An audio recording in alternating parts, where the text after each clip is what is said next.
नमस्कार, capital TV का खास शो महाराष्ट्र फाइल्स देख रहे हैं आप। मैं हूं आपके साथ पूजा। आपको याद होगा कुछ दिनों पहले हमने एक खबर पर चर्चा की थी जिसमें बीजेपी नेता मोहित कंबोज ने दावा किया था कि जल्द ही एनसीपी का कोई बड़ा नेता गिरफ्तार हो सकता है। उस नेता का नाम अजीत पवार है, हमने आपको बताया था। और अब वो दिन दूर नहीं जब अजीत पवार सलाखों के पीछे होंगे। दरअसल महाराष्ट्र स्टेट कोऑपरेटिव बैंक घोटाला मामले में ईडी एक्शन में आ गई है। अजीत पवार मुश्किल में फंसते नजर आ रहे हैं। हालांकि इस घोटाले को लेकर पहले ईओडब्ल्यू ने कहा था कि पवार और 76 अन्य के खिलाफ आगे की कार्रवाई के लिए कोई ठोस सबूत नहीं है। पर केस क्लोज के बाद अब कैसे अजीत पवार फंसते नजर आ रहे हैं, क्या एक्शन लिया जा रहा है, आज महाराष्ट्र स्टेट कोऑपरेटिव बैंक घोटाले की ही पोल खोलेंगे। बातचीत के लिए मेरे साथ स्टूडियो में मौजूद हैं कैपिटल टीवी के सीनियर एडिटर राजीव जी। राजीव जी, बहुत बहुत स्वागत है आपका। धन्यवाद। इस घोटाले का जब जिक्र हुआ तो बयान सामने आया कि कोई ठोस सबूत नहीं मिल रहे, उसके बाद इस केस को क्लोज कर दिया गया। अब अचानक से इस केस को कैसे रीओपन किया गया है? देखिए, ये सुनवाई चल रही थी, कोर्ट में सुनवाई चल रही थी। जब क्लोजर रिपोर्ट ईओडब्ल्यू यानी इकोनॉमिक ऑफेंस विंग ने आर्थिक अपराध शाखा जो मुंबई पुलिस की है, वो जिसकी जांच कर रही थी, इसने क्लोजर रिपोर्ट 2020 में दे दिया था। ये क्लोजर रिपोर्ट के बाद प्रोटेस्ट पिटीशन दायर किए गए। प्रोटेस्ट पिटीशन दायर करने वाले कोई और नहीं, अन्ना हजारे थे। अन्ना हजारे की पूरी टीम इस पे लगी थी कि इतना बड़ा पूरे प्रदेश में महाराष्ट्र कोऑपरेटिव बैंक में हुआ है और ये घोटाला कैसे खत्म हो गया बिना सबूत लिए हुए। तो इन लोगों ने कोर्ट में एक प्रोटेस्ट पिटीशन दायर की थी कि इसको फिर से सुनवाई इसकी होनी चाहिए, इसकी जांच होनी चाहिए। कोई ना कोई तो कल्प्रिट होगा। जिसमें इतने बड़े सबूत की बात की जा रही थी, मीडिया में खबरें आ रही है, एसेट जब्त किए जा रहे हैं, अटैच किए जा रहे हैं, तो उस पर सुनवाई हुई। और फिर उसमें जो प्रोटेस्ट पिटीशन था उसमें टाइम के लिए भी सवाल उठाए गए थे कि 2019 में सरकार बनती है किसकी? महाविकास अघाड़ी की। उसके बाद 2020 में क्लोजर रिपोर्ट आती है। 2019 में ही ईडी की एंट्री होती है इस मामले में। लेकिन 2019 में जब ईडी की एंट्री होती है तो ईडी कई जगह पर छापेमारी करती है, कुछ एसेट जब्त करती है, अटैच करती है। ईडी की टीम को कई सबूत मिले, लेकिन जो जेन्युइन चीज़ें थी, जो प्रूफ होने चाहिए थे, वो सारे इकोनॉमिक ऑफेंस विंग जो था, वो मुंबई पुलिस का शाखा, वो अवेलेबल करा रहा था या नहीं करा रहा था। उसकी टीम के साथ शरद पवार, अजीत पवार, उद्धव ठाकरे की क्या दोस्ती थी, किस तरीके से वो केस को प्रभावित किया गया कि अचानक से 2020 में कोई सबूत नहीं मिलने के बाद की बात करके एक क्लोजर रिपोर्ट तैयार किया गया। तो इसी पे चर्चा हो रही थी। उसके बाद जो आर्थिक अपराध शाखा है ईओडब्ल्यू, इसने कहा कि हम फिर से री इन्वेस्टिगेट करवाना चाहते हैं इस मामले को। दूसरी तरफ ईडी की भी टीम थी, ईडी भी सुनवाई में है और ईडी ने भी एक पिटीशन दायर किया है कि ईओडब्ल्यू को फिर से री इन्वेस्टिगेट करना चाहिए और फिर वो जितने दस्तावेज उसके पास है वो हमें वापस दे, हम इस मामले को आगे भी ले जाएंगे। अब ये सारी प्रक्रिया हुई है और उसके बाद अब इन्वेस्टिगेशन फिर से होगा इसका। एक सवाल मेरा आपसे, ये जो घोटाले का जिक्र हम कर रहे हैं, कितने करोड़ का घोटाला ये माना जाए? देखिए, ये घोटाला तो बहुत बड़ा है, 25,000 करोड़ का घोटाला है कोऑपरेटिव बैंक में। लेकिन जो सबूत सामने मिले हैं उसमें दो उदाहरण अगर आपके सामने हो तो कोई भी सामान्य स्तर पर समझ लेगा कि अजीत पवार और शरद पवार इस घोटाले में कैसे हिस्सेदार थे और किस तरीके से इन लोगों ने पूरी कॉन्स्पिरेसी करके महाराष्ट्र स्टेट कोऑपरेटिव बैंक का बंटाधार कर दिया। 25,000 करोड़ के लूटपाट में इनका भी हजारों करोड़ का कहीं न कहीं हिस्सेदारी थी। और अभी तक जो 1500 करोड़ रुपए के करीब की संपत्ति जब्त की गई है सिर्फ अजीत पवार की। जरंडेश्वर शुगर मिल्स की, जो उस समय जो माना जा रहा था कि 2010 के मार्केट प्राइस के हिसाब से, जिसमें उसके जो लीज लिए गए थे उसमें 65 करोड़ 75 लाख रुपए थे। लेकिन मार्केट प्राइस जो है उसकी ज़मीन और दूसरे हिस्सों को लेकर, जो पूरी फैक्ट्री को लेकर, वो अभी 500 से 600 करोड़ माना जा रहा है। अजीत पवार के दूसरे एक नीला रिसोर्ट हैं गोवा में, उसका 250 करोड़ की संपत्ति है, उसको भी जब्त किया गया है। उसके बेटे जो पार्थ पवार हैं उनके संपत्ति जो उनके कंपनी है उसको भी जब्त किया गया है। साउथ दिल्ली में फ्लैट जब्त किया गया है। ये कई ऐसे संपत्ति है, सब मिला जुला के आईटी और ईडी ने पिछले 2 सालों में करीब करीब 1500 करोड़ की संपत्ति जब्त की है। लेकिन सिर्फ कोऑपरेटिव बैंक घोटाले की बात करते हैं तो 2 ऐसे बड़े मामले हैं।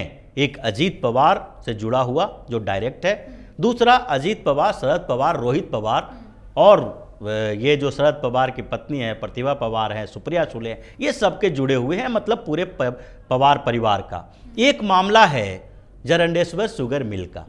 इसमें 4 कंपनियां हैं। सामान्य तरीके से बिल्कुल साफ तौर पर इसमें घोटाला दिखाई पड़ जाएगा। ये 4 कंपनियां इन्वॉल्व है। पहला है जरंडेश्वर सहकारी शुगर मिल और दूसरा है जरंडेश्वर शुगर मिल। सहकारी शुगर कारखाना जो है उसी को देना था क्योंकि वो घाटे में चल रही थी तो उसकी नीलामी होनी थी। उसमें 3 कंपनियां जो इन्वॉल्व हुई, उन 3 कंपनियों में एक जरंडेश्वर शुगर मिल, एक गुरु कमोडिटी प्राइवेट लिमिटेड, एक स्पार्किंग सॉइल प्राइवेट लिमिटेड, ये 3 कंपनियां जिसका जिक्र ईडी के दस्तावेजों में किए गए हैं और जिसके प्रमाण, जिसके सबूत हमारे पास भी, कैपिटल टीवी के पास भी है, एक एक करके कि कैसे कैसे ये घोटाला किया गया। उसमें गुरु कमोडिटी प्राइवेट लिमिटेड ने जरंडेश्वर सहकारी शुगर कारखाने को की नीलामी में बिड में उसने हासिल किया। उसको 65 करोड़ 75 लाख रुपया उसकी प्राइस मनी रखी गई। वो प्राइस उसने चुकाई और उसके बाद उस कंपनी को अपने पास रख लिया। वो घाटे में चल रही थी कंपनी। लेकिन उसके बाद गुरु कमोडिटी प्राइवेट लिमिटेड कौन सी कंपनी है? अब ईडी का कहना है कि ये कंपनी एक शेल कंपनी है, प्राइवेट कंपनी है। और वो शेल कंपनी यानी फर्जी कंपनी जो बनाई गई है उसका उद्देश्य क्या है, उसका आगे उसने जिक्र किया है कि ये गुरु कमोडिटी प्राइवेट लिमिटेड जो है उसको पैसे मिले हैं 2 कंपनियों से। 2 कंपनियां हैं, एक जरंडेश्वर शुगर मिल्स और दूसरी कंपनी है स्पार्किंग सॉइल प्राइवेट लिमिटेड। अब ये ईडी को कैसे पता चला? उसका कारण यही था कि गुरु कमोडिटी जब जरंडेश्वर सहकारी शुगर मिल के नीलामी में उसको अपने पास रख लिया, उसका अधिकार हो गया, तो उसने तुरंत ही उसको लीज पर जरंडेश्वर शुगर मिल्स के हवाले कर दिया। अब जब ईडी ने अकाउंट खंगाले तो गुरु कमोडिटी प्राइवेट लिमिटेड का शेयर, उसका पैसा जो था उसमें इन्वेस्टमेंट वो जरंडेश्वर शुगर मिल्स का था। उसने पहले ही पैसा दिया था और ये डमी कंपनी, शेल कंपनी बनाई गई थी गुरु कमोडिटी प्राइवेट लिमिटेड से।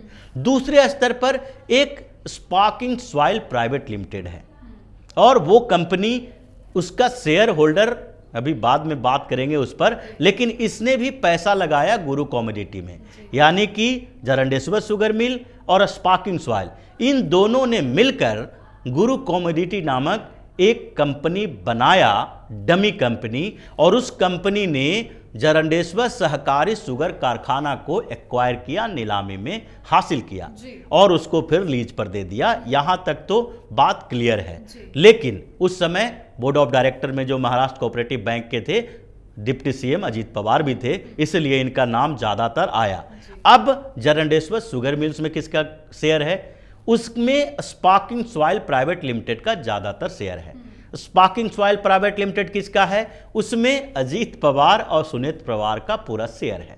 अब स्पार्किंग सॉइल से Jarandeshwar sugar mill, Jarandeshwar sugar mill और स्पार्किंग सॉइल मिल के एक गुरु कमोडिटी बनाता है और गुरु कमोडिटी जरंडेश्वर सहकारी शुगर मिल को अधिग्रहित करता है, खरीदता है। ये 4 कंपनियों का फर्जीवाड़ा, जिसमें सामान्य तौर पर कोई भी व्यक्ति ये देख लेगा कि ये कंपनी ऐसे एक कंपनी बना के उसको ले लिया और सस्ते दाम पर लिया, और उसके बाद क्या हुआ, ये सबसे बड़ी बात है कि 65 करोड़ की नीलामी में कंपनी खरीदी गई और उसके बाद उस 65 करोड़ की कंपनी की औकात इतनी बड़ी कैसे हो गई कि कुछ महीनों के अंदर उसके ऊपर 700 करोड़ रुपए का लोन लिया गया इन्हीं कोऑपरेटिव बैंक के द्वारा।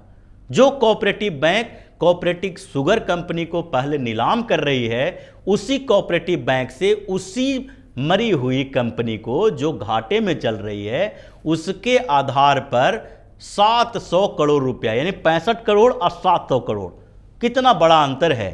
अगर उससे दुगना पैसा भी लोन में लिया जाए तो भी बड़ी बात है, लेकिन 700 करोड़ रुपया लोन लिया गया और फिर उस पैसे का बंदरबाट किया गया। ये पहला उदाहरण है अजीत पवार सुनेत्र पवार के लिए, जो 700 करोड़ यानी 1000 के लगभग करोड़ का घोटाला इन लोगों ने किया। जी, अब ये केस फिर से रीओपन हो गया है। ईडी कह रही है कि उनके पास भी कुछ ठोस पुख्ता सबूत है जिसके आधार पर वो केस को रीओपन कराना चाह रही है।